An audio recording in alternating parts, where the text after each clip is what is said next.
All right, this is John Kruger. I am the president of the Board of Trustees of the Estes Valley Library District. We are meeting at 6:30 p.m. on September the 20th for a regular board meeting. We have all current board members present: Lynn Lawson, David Hemphill, Kay Weston, Beth Ellis, and Pete Johnson via Zoom, all, as well as the president of the Friends and Foundation, Ann Finley, and library director, Claudine Perot. Call the meeting to order. Either Joanna or Claudine, are you aware of any public comments that have been submitted? No? Okay. Nope. Thank you. So we will move to the consent agenda. On the consent agenda are 3 items: the minutes of the Board of Trustees meeting of August 16th, 2021, the income expense year-to-date report for August of 2021, and the study session materials for the 10-year financial plan update from the study session on September the 2nd, 2021. May I have a motion to approve the consent agenda, please? I move to approve, John. Okay, David moves to approve and Lynn seconds. Anyone have any items that they want removed or to make edits?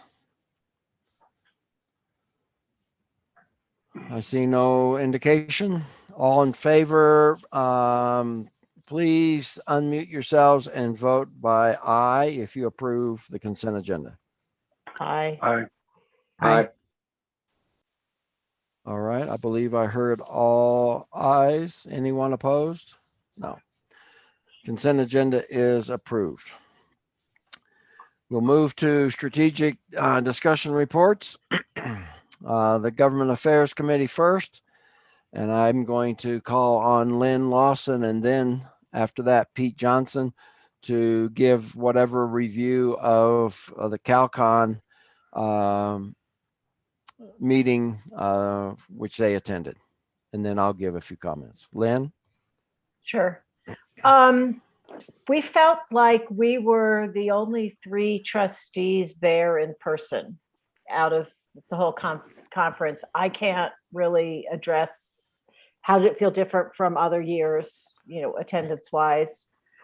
There were 4 sessions on the trustee track that I went to, one on board effectiveness, which was a virtual session that had some technical issues and didn't, to my mind, provide a whole lot of insight, which may be because we were already doing quite a few of the things that they talked about.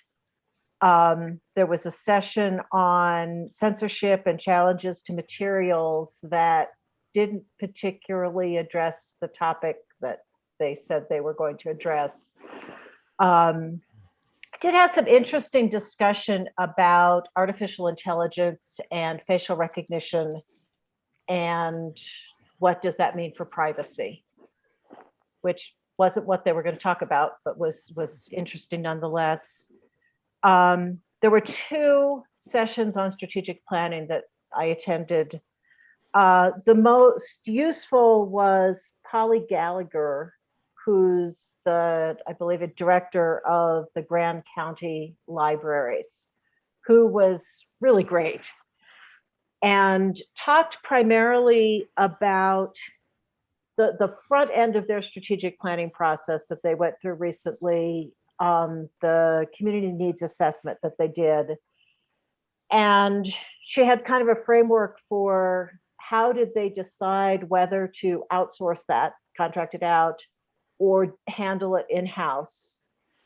And then she talked some about how that needs assessment was conducted, provided the whole final report that's particular to her community. But that, I thought that was really helpful and interesting.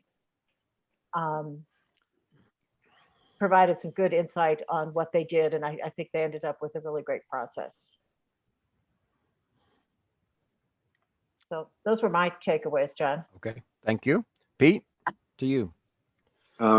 Actually, I went to the same. Well, I went to the same programs as John. So in the trustee track, I think I sent these notes to you, Claudine, already. But anyway, the point is, I was actually impressed with all the speakers, more so the library personnel that talked than the consultants. Because I thought, we talked about it a little bit, but the consultants were kind of talking like they were reading it from a textbook. And I thought the library people, the library personnel in all the sessions, what did we go to, 4? They were, using real life examples, and, you could tell there was passion, and I don't know, I enjoyed it. I was impressed with the winners that they announced at the luncheon as we saw them speak in meetings after that. I mean, it seemed like most of, well, at least 2 or 3 of the winners who got awards actually were participants in presentations, and they did a really, really good job. I thought there was more people there than, at the lunch than I thought there was at the whole conference. I kind of felt bad for the vendors because they didn't seem to have anybody even come by and talk to them. So I found myself going around a couple of times just to make it look like somebody was interested in them. But no, I liked it. I got a lot out of the presentations. I guess being new, I got more than it was pretty. And Lynn's right about that one on censorship, but it was still interesting. I mean, it wasn't like what the topic was supposed to be, but they got off with their kind of war stories. And it was interesting. It was interesting. So I'm glad I went. We had a little computer. I guess John had some computer issues with being able to see it, but so I guess they have some work they can do around, their internet or the access to their website and stuff like that. But by and large, it was pretty well done. That's all I had. Okay, thank you. Yes, I missed the first half actually of the virtual first session because my computer, for some reason I took with me, would not link into their Wi-Fi appropriately. They finally got me hardwired in, and I got on. So I missed a little bit of that, although I was kind of watching over Pete's shoulder for part of it.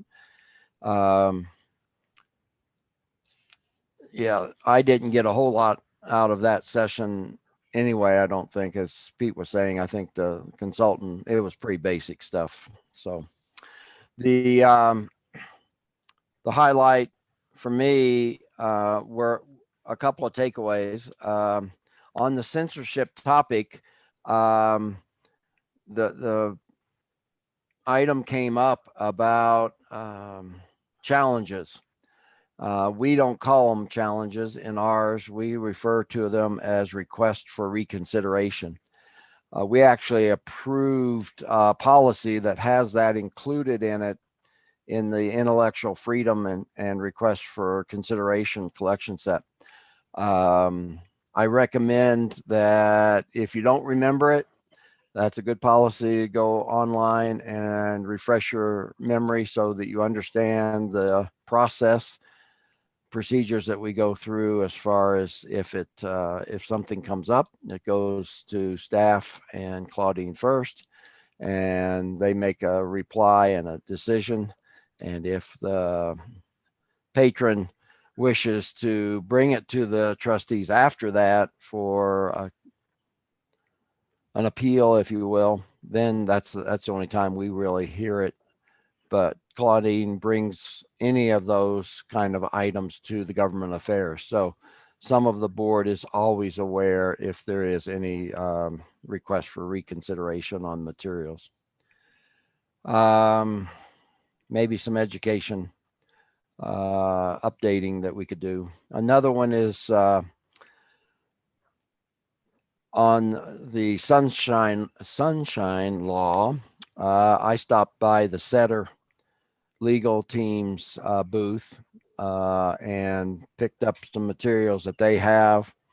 And I think that's perhaps something that we could do next year as a part of a study session, is a little bit more in depth than what we do in our general orientation. session on the can't even say it, sunshine law and its impact on us as trustees. The other item, government affairs brought to Claudine's attention the strategic planning session already, and we had a discussion in that in our committee meeting, and we have given direction to Claudine to give consideration to preparing for a new community patron survey for during 2022 and contracting that out. The last two that we have done have been done internally, and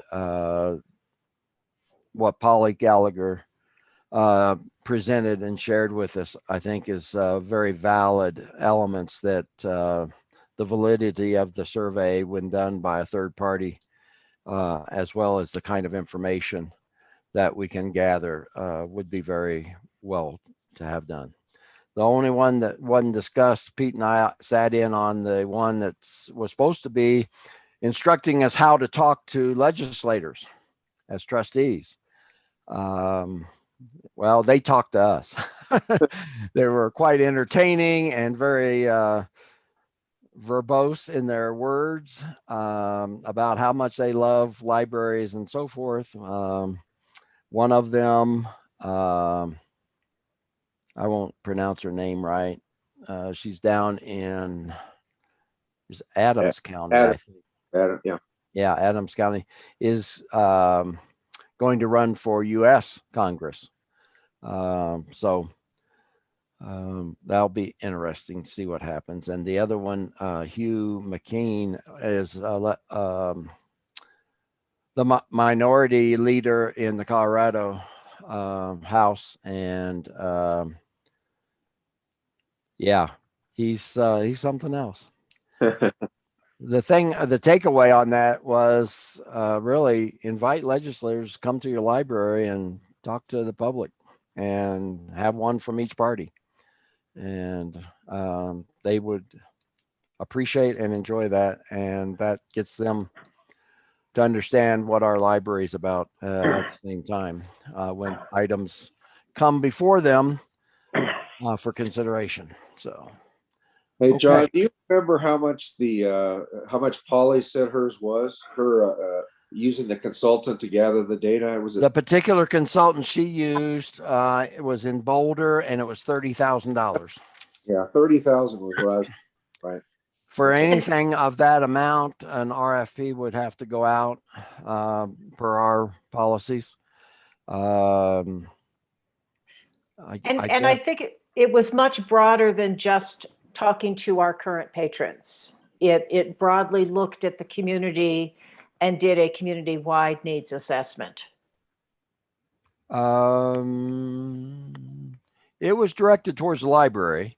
Yes, but Yeah. it wasn't But they talking spoke to current patrons. It was stakeholders and other interest groups in the community. Yes, Claudine.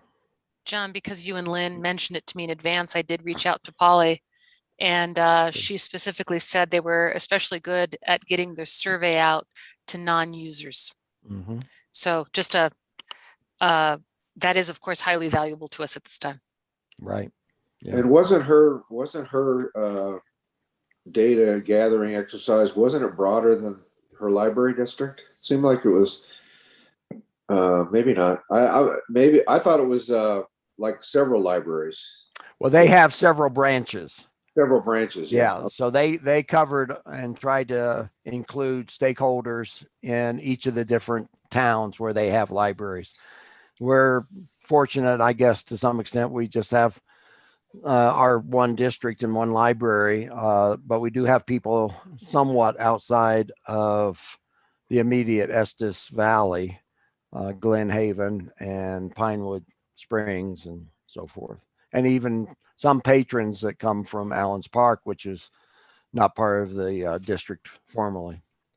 So anyway, yeah, but they reached out and did interviews also with some stakeholders and interest groups. And so that's something we've not even, to my knowledge, attempted to do in the past in that fashion. So I would agree, John. We've done a lot of surveying in my time, but we've not worked with an external company who reached out to non-users.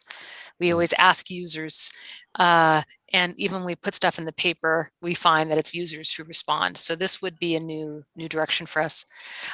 I think it might be reasonable, Mr. President, rather than government affairs to give me, put something like that on the budget. I just wanted to check in with the rest of the board and say, does that sound of interest to the board for an external needs assessment? Because that's something, it's very timely, John, for us to put it in the draft that we'll have available to you in October. yes, exactly. That's why I wanted to bring it up. So if there's any other comments from any of the board members on that, yeah, Kay, unmute.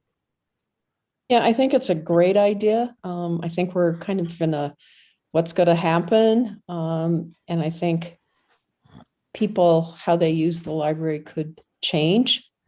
So I think this is a perfect timing and worth the money. Good, thank you. Beth or David? John, it sounds like a lot of money, but a survey is currently needed for our future plans. So I'm kind of on the fence about it. It sounds like a lot of money for just a survey, but it could be very appropriate. Okay, we're thinking that perhaps, and we can talk to Annie and Sarah about this further, but perhaps the Friends and Foundation might find a way to help at least finance that, fund it. Beth, any comments? Yeah, I think it's timely. It's a big price tag, so I'd be curious what is all involved in it, and how we also see is what they're proposing going to fit what we know about our community and our users or non-users. So just thinking about that, I'd love to see more. I'm for it, and I agree with David and others. It's a pretty big price tag, so let's get a little more info. Sure. And John, we might be able to save some money anyway, just because of the geographic scope of theirs versus ours. And I think I remember saying there were some generic survey pieces in there, and that at least if we use the same consultant, we might be able to save some money in that regard for the research he's already done. I'm not exactly positive on that, but I thought there was a generic piece that we would have to repeat. Right. Well, we would definitely go out for an RFP and present to the full board before a contract was approved on that, even if it's in the budget, the details and the extent that it would be. So, but I just wanted to forewarn you that you might see that in the first draft budget. Okay. Anyone have any other questions for any of us with regard to CalCon? It was an interesting day. Well, thank you for going and representing our library and bringing back the goods. You bet. Okay, we will move, excuse me.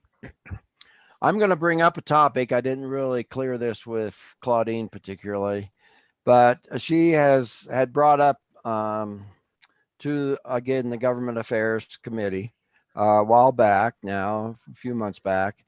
The town of Estes Park has a comprehensive planning committee going on. Excuse me. And in that committee is looking at the possibilities of selling moving basically town hall and the police department. The urgency for them seems to be moving the police department, and that may happen much sooner than town hall, but they're trying to look at possible locations and so forth. And they are hopeful, I believe, that the library would be amenable to that. In that regard,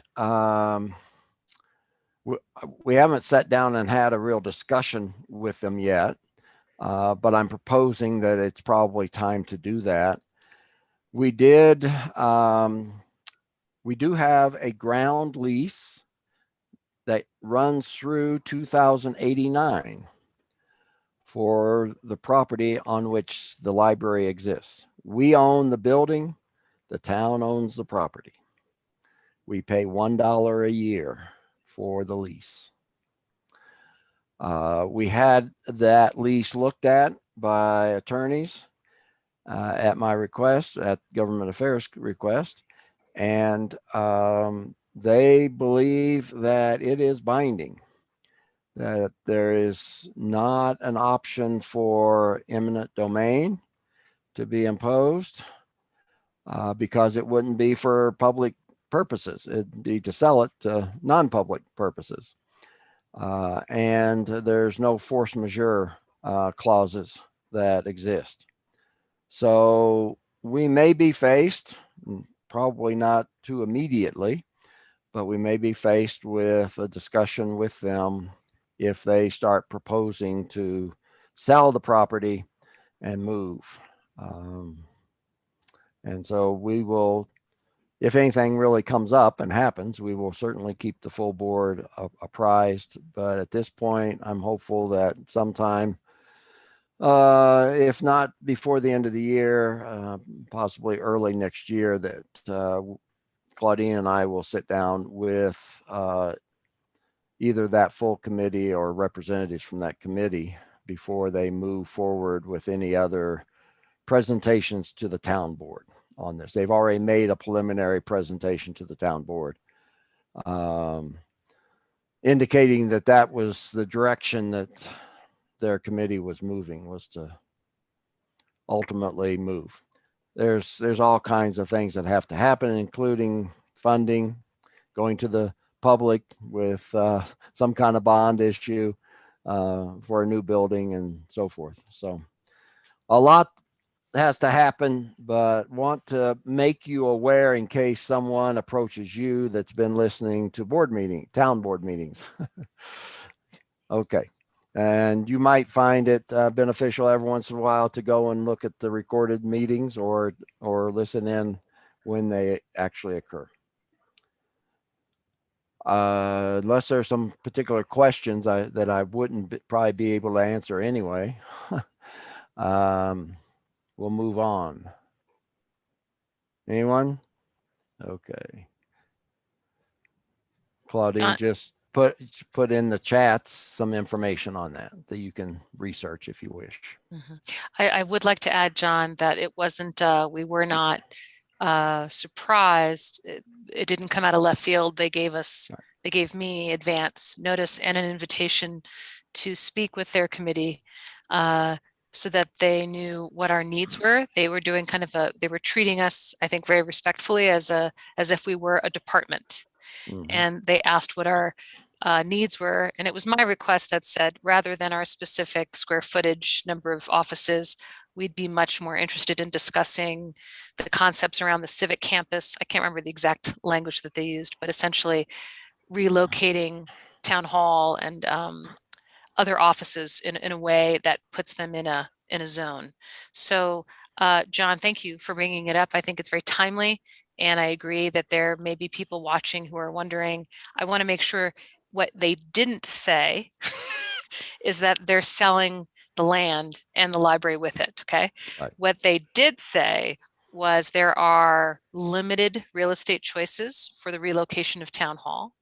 What they did say is there isn't a lot of money to continue to grow with town services.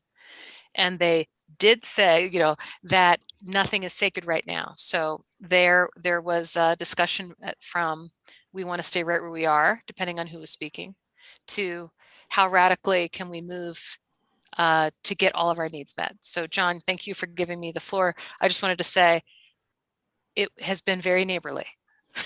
Yes, certainly. Thank you. Yeah, no contention at all at this point. They did invite Claudine to attend some of their committee meetings and so forth. So it's just trying to make you aware in case someone approaches you and says, "Oh, I hear that this is going to happen." Well, the big push, the big element here is the police department feels they cannot upgrade where they currently are, and it does not meet their needs. And so that's a big driver on this, is moving the police department. And so the committee's looking at all the possible options associated with that. Okay. Let's move to the Finance Committee. Treasurer David Hemphill, you have anything? John, we had our usual meeting the Monday before this meeting. We had a lively discussion, though we really didn't get to any library business. Oh, I wasn't supposed to say that. I'm obviously kidding. We always have fun in our finance meetings, but we did touch on the relocation a little bit. That was an interesting discussion. Cindy has taken some classes to further her knowledge of the library in general, and it happened to be on debt of the library, and that could be a topic if this relocation happens. The library may have to take on some debt if a new building is built or things like that. So, but again, Cindy is always on top of things and learning where she needs to learn. So I always appreciate that. Other than that, John, the normal budget process is going on. The staff is working to submit their numbers to Cindy and Claudine, and they appear to be on schedule to present us with that draft budget at our October meeting. But other than that will about do it. Okay, fine. Kay, did you have anything to add? Nope. Okay, thank you. Library Director Claudine, you have a monthly report. Thanks, John. I think I'll point out Joanna's report to start. David, thank you for bringing up Cindy's continuing excellence. And last Friday, we hosted the Colorado Library Finance Officer Network at our library. And I do my best to learn through osmosis. And they were fantastic group. They really are, care very much about each other's financial health and knowledge. They're all CPAs. Some of them have really strong government background, and Cindy was just among her tribe. How about that? So her report is as such, and next is Joanna's, which is maybe a little less on the happiness scale and more about declining staffing numbers. So Joanna, thank you for being our HR person and pointing out we've lost 2 more employees who are exiting. One exited last month and one is exiting this week. And we are continuing to post internally and externally for growth opportunities among existing staff and entry-level positions outside. So I'm happy to answer any questions I can appropriately in terms of fluctuations in our staffing. And then obviously the good news is Allison, who's been with us for many years, is now our interim. She prefers to call operations. And I told her she can take that moniker for the board report until things are more official. But she's got her eye on a number of things, including what's coming up. I'm going to give you a little preview, which I think is fun, from Allison's world. We're going to have to look at our declining programs, number of programs, and of course, attendees for our One Book, One Valley, which was a very successful January. I think Annie would agree. We had 250 votes for the book. We just, Allison just did this little library card project. You know, it's really a very boring reason is that operationally the slash interferes with our book vendor and other digital access. Like it's just like a 1980s thing that we did that doesn't go into the aught years. So, you know, the little glamour of these library cards was just a way to get people ready for the fact that everyone's turning in their card next month in order to get a new card, right? We had 1,000 people vote on those library cards. Wow. Okay, that's just a little bit of happiness for you. As just like our One Book, One Valley, the final winners will be revealed shortly. So I'll let Allison do that. Okay. And then finally, just my report before, if you'd like to get to Annie's next, but You'll forgive me if I don't remember if you all, I think you all did see the annual report for 2020. It's been up on the website since right afterwards, but just to be sure, I wanted it in the official board packet. And then for the nerds in the group, Initiative 27 is now Prop 120. And if you have a chance, if you haven't, Ballotpedia gave a fantastic summary. And if you want to know, Dave and Lynn asked me a while ago, can we understand a little bit more about this? And I looked and I asked, and I think I wasn't able to deliver anything really valuable. My goodness, check out that link. And I hope it answers some questions before it generates more, but it's really quite informative on what is now Proposition 120. And then the last paragraph is really just a segue to President Annie Finley's work and what we've been agreeing on in a draft format for 2022. So, John, I always say, are there any questions I can answer? And I don't know why I started talking, but that's my report. No, I appreciate you're going through it like that. Okay. Are there any questions anyone has for Claudine on any of these items? No? See, you did such a thorough job. There's no questions. Okay. Excellent. And I appreciate seeing that, those graphs. That's nice that went out. And Finley, would you like to present your report? Yep. So Diane hosted a brunch for all the volunteers, and it was a great success. Probably 20 people showed up at her home. It was nice. We just wanted to thank all the volunteers for the hard work, particularly at the Cliffhanger. It's been quite successful this summer. So that segues down to that the Cliffhanger continues to do really well every month, and the hours will change in October. October 1st, we'll go back to our winter hours, which are 10 to 4 every day of the week. We have voted and brought on 3 new board members, and they'll be oriented in the next week or two prior to our board meeting so they can join on October 25th. We're really excited with the 3 candidates that have agreed to serve. Let's see, we had a meeting with the executive committee and with the special events, and we've decided not to host the October 1st membership meeting at the library. I feel like for safety reasons for our community, that is the best route to take. And we also decided not to do a Zoom. The speaker that was going to speak for the October meeting, he needs an audience. He would have much more impact if he had an audience. And I think the Zoom it wouldn't be hard for him. He'd do very well, but we really want him to be in front of a group of people. So we're hoping to do a little something different in February, which is our membership drive, and perhaps have him kick that off. And he would be the speaker for that, and it would be an event where people could come. And, so I think that's about it.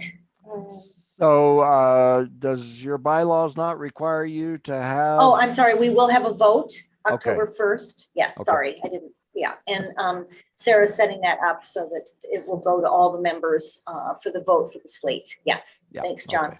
Sure. Yeah. Yep. I assumed that would happen. Okay. Yeah. Excellent. Anyone have any questions for Ann?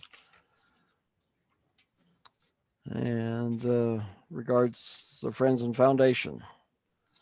It's good to hear that's continuing well at Cliffhanger, and for the fall, you're going to have every day. Are you potentially going in the winter going to move to a more limited, have some days off, or? As it stands right now, we're going to try to do 7 days a week, 10 to 4. Okay. I know last winter that with the volunteer issue that did change. We had, I think Sundays we went from 12 to 4 instead of 10. We'll just kind of right now we want to do 10 to 4 every day. So that Okay. would be the, Excellent. Yeah. Great. Thank you again. All right. So if no more discussion and reports, we will move to our action items, and I'm going to turn this portion of it asking Lynn Lawson to make a motion with regard to 2 appointments to the trustees. If you do them one at a time, please, Lynn. Okay. The first motion is to recommend Beth Ellis to fill her second 4-year term, which runs 2022 to 2025. And is there a second? Okay, seconds. Thank you. Discussion, Lynn? Before I get to that, I do want to thank the staff for their work in getting these openings, getting the opening publicized and getting the word out. I know Claudine made some contacts to people to make sure they were aware. And I also want to thank David for being such a thoughtful, helpful, wonderful participant on the committee. I think we talked a month ago about Beth's interest in serving a second term. John and Beth met, and I'm kind of putting words in your mouth, Beth, but you said you continued to be interested and very committed to the library, interested in serving a second term. Staffing shortages at Eagle Rock School have made that a little challenging and have limited your availability at points, but you know, I know that we appreciate the insight and the input that you have in board meetings and would recommend Beth for a second term. Okay. Does anyone have any other comments to make? John, Beth, thank you for working this out. So we know you're in a tough situation, Eagle Rock, but we value your input and opinion. Thank you for agreeing to serve again. Absolutely, absolutely. Okay. Anyone else? Okay. Then we will take the vote on the recommendation of appointment of Beth Ellis to fill her second 4-year term. All in favor, please unmute and say aye. Aye. Aye. Aye. Aye. Okay. Thank you. Passes. And the process is the same for this as for our first one. It will go to the town board as well as the county commissioners for their agreement with that appointment. And I'll now call on Lynn for the second motion. The second motion is to approve Ann Dewey to fill a first 4-year term running from 2022 to 2025. And we need a second. I can second that. David seconds. Thank you. All right, Lynn, would you like to speak to that? Sure. We were very happy to get an application from Anne. It was included in the board packets that you all got. She brings, we thought, several very useful perspectives to a position as a trustee. She's currently the head librarian for the Estes Valley School District, and she's worked with our library in the program to share catalogs and sort of merge that. She has a real deep belief in libraries and their importance in the community. And she also brings perspective as a parent of school-age children, and, you know, as a library user there. David and I had a really nice talk with Anne, and we both feel that she'd be a great addition to the board, and we're happy to recommend her for the first 4-year term, starting in January. Thank you. Other comments, questions? John, I'll just echo what Lynn just said. Looking at her application, it seemed like the ideal candidate. We wanted to meet with her, and after meeting with her, I'm convinced she'll be a wonderful addition to the board. Thank you. Yes. Yeah, I think she meets the kind of criteria we were looking for, someone with children. She has community connections. And of course, as a librarian herself, I think both the committee and Claudine gave her some discussion around she stays out of operations at this library and she's part of the governance commit group. So anyone else? No concerns, comments? Okay. If not, then I'll call for the vote. Again, a verbal vote, please. All those in favor of Ann Dewey to fill 4-year term 2022 to 2025, please say aye. Aye. Aye. An aye. Okay. Passes unanimously. And I think at this point, Lynn has some directions for our library director. Yes, Claudine, I need to direct you to conduct the background checks that we need and then submit these recommendations to the approving bodies at the town and the county. Okay. Thank you. Is there any other business that was not on the agenda to which any board member has an item to bring up? I see no one. So upcoming meetings. We just heard that the Friends and Foundation annual meeting will not take place, but there will be an electronic voting for the slate of that board that will go out to all Friends and Foundation members. Hopefully that includes all of us. On October the 7th, that's a Thursday, 6:30 p.m. via Zoom, the board will have a study session. I will be absent. I will be out of the country, and Lynn will be presiding over that meeting, at which time Claudine will present to the board the first draft version of the 2022 budget. I hope everyone else can attend, and please realize that I will have read it. Okay. At our regular board meeting on Monday, October the 18th, when I get back in the country, I'm going to investigate what the status for Larimer County is with regard to COVID. If significant improvements have occurred, we may do a hybrid meeting again. If Claudine and staff are amenable to that, otherwise it will be Zoom. We've had a request from the EDC to make a presentation.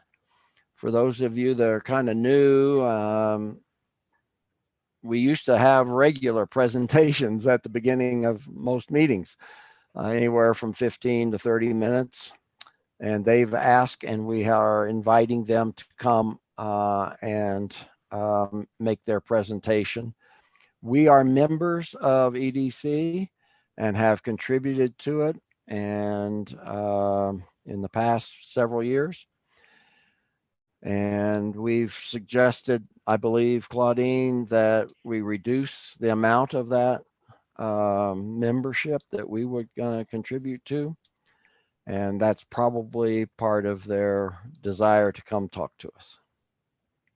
Am I right? Yes, John, we've been investors. They're very careful about the language. It's not a membership organization. We're Okay. just letting you know, at Yeah. the table of investors. And this year we did drop our contribution, and it certainly caught their attention. And I let them know that it was not a statement of their effectiveness in town, but our own need to turn inwardly to our own operations and increases to staff compensation, among other factors. And I think that it dovetailed at about the same time when they have what do they call it? An executive committee on the board. They have kind of like one of those, it's a legitimate board within a board framework that said it's time for us to reach out to the investors and do regular. So I think that both of those things happened at the same time. It's been several years. We had a prior executive for that group come to the board on a couple of different occasions since I've been involved and make presentations. So this is not an unusual sort of thing. But we will have that opportunity to ask them questions as well after they present to us. And then the Friends and Foundation regular bi-monthly board John, meeting. I have a question. Yes. Claudine, can you tell us what our investment was and what was reduced to? Yes, so they have different levels, Kay, and I'm gonna put it in context. What we pay is $5,000 a year, and this year we dropped it to $2,500. Okay. And among their tiers, I think Larimer County is 5-figure, maybe 40,000. And the town is 20. I'm making those up, but it's close. Okay. And then it goes down to about 1,000. I think you don't vote below 5,000. They've got it all worked out in their investment Okay. setup. Thank you. Thank you. And Claudine has attended those meetings representing the library. We could ask a trustee if there's any trustees interested in attending those also. Okay, and then the Friends and Foundation regular bi-monthly board meeting is October 25th at 2 p.m. And I will be trying to attend that. So I have a conflict, but I'll work it out. Okay. All right. I believe that concludes all of the business for this month. If no one has any other questions or comments, please stay healthy and safe. And we will call the meeting